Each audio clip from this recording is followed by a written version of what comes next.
Le décès ce dimanche du réalisateur et producteur burkinabé Idrissa Ouedraogo ne cesse de faire réagir cinéphiles, proches et amis du disparu. Pour l'univers du 7e art, il s'agit là d'un géant du son et de l'image qui vient de quitter la scène un peu précipitamment. L'onde de choc de la mort d'Idrissa Ouedraogo s'est fait ressentir aux 4 coins du monde car son art n'avait pas de frontières.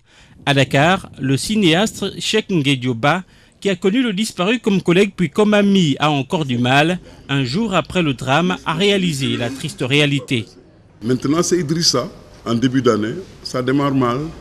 Moi, je suis meurtri.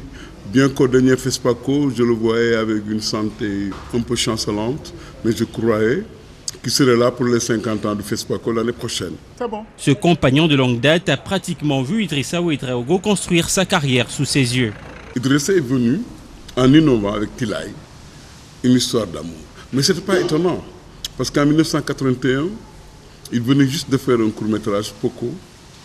Et moi-même, votre serviteur, je faisais partie avec Fadiga Kramon-Lanciné, les 2 jeunes réalisateurs de moins de 30 ans, on était une quarantaine, à avoir fait de longs métrages. Moi, Réo Dandema, de l'autre côté du fleuve, mon premier, et Fadiga avait fait Djeli, qui a eu d'ailleurs l'étalon de Yanenga cette année-là. Et Idrissa avait eu le prix du court-métrage, l'étalon de Yanenga, court-métrage avec Poco. Et déjà, on voyait du talent. Derrière la caméra se cachait, au dire de ce collègue devenu ami proche, un panafricain engagé pour l'autonomie de la culture noire.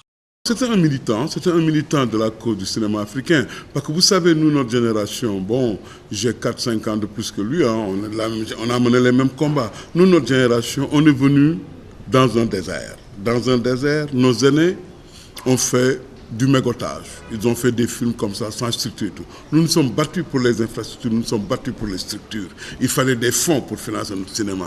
Il fallait des centres nationaux de la cinématographie. Donc c'est des combats militants, pas militants dans le sens pancarte, idéologie, politique, mais militants pour le cinéma.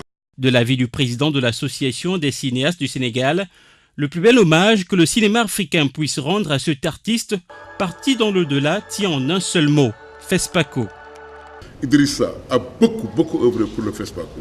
Il est normal que le 50e anniversaire l'année prochaine soit un hommage à Idrissa Ouedraogo. Idrissa Ouedraogo s'est éteint à 64 ans des suites d'une courte maladie. Sa filmographie riche de 40 œuvres était une jonction entre tradition et modernité. Ses œuvres ont plusieurs fois été couronnées en Afrique et au-delà, notamment avec le sac du Grand Prix du jury du Festival de Cannes et au FESPACO avec l'étalon de Yanenga en 1990 avec le film Tilay.